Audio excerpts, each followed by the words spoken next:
Hey guys, so it is late. It is 5 in the morning. That's not even late, that's just super early at that point. But I've been up all night finishing up a project of mine that I absolutely love.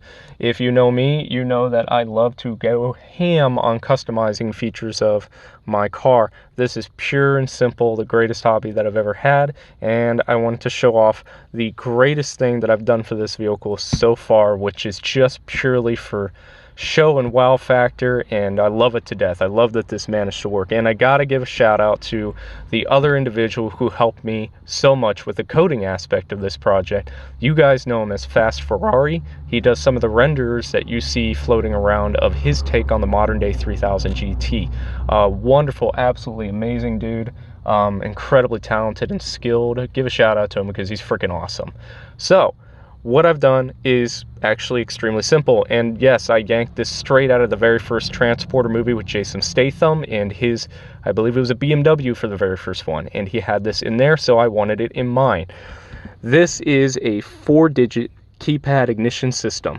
Yeah, it's was way more complicated than you can imagine. It wasn't just this module under here, but I also had to create a kind of a terminal split block underneath of the dash down in there that allows me to still use the key in the ignition like totally normal, but this can bypass it entirely to do with what it does. So it's actually really simple to operate. So there are two main features or two main steps of operation for the key inside your ignition.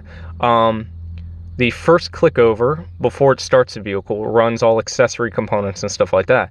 Then it's the hard turn, the actual momentary switch portion of that allows it to run the starter. So the equivalent for that is this switch for the first half and then the keypad for the second. So if you flip the first switch, it starts up accessories for everything in the vehicle. That also powers the module down. Let me block that a bit. That also powers the module down in there. And by the time that's booted up and everything, which only takes about a half a second, it's a matter of punching in the code. Now this code is, well, it's temporary. This is just for programming purposes. I'll put in a different code that matches me more later on. But 1, 2, 3, 4. That brings it to green, lets you know that the entire object is ready to operate. All I have to do is press pound and it'll start the vehicle.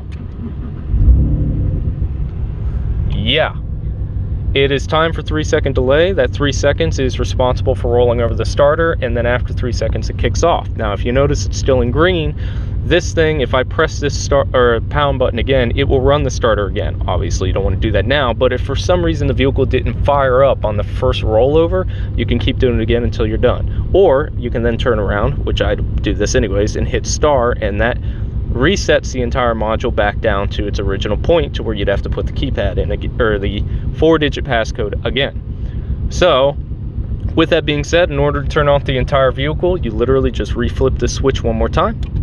Bam, everything is completely off, ready to go, and you can go about your way. So yes, this is one of the coolest things I have ever put together. I hope to God it lasts. I've done everything I could possibly do to make it as bulletproof as possible, but like I said, if it doesn't, I've got the key over there, which is always in that position to be able to help me out. So thank you guys for watching this thing. If you have any questions, absolutely flood them to me. I love talking about this thing, and I cannot wait for the next ludicrously long list of things that I'm going to be working on here soon. So I can't wait to show you guys that. Thanks, and I hope you have a wonderful day. See you later.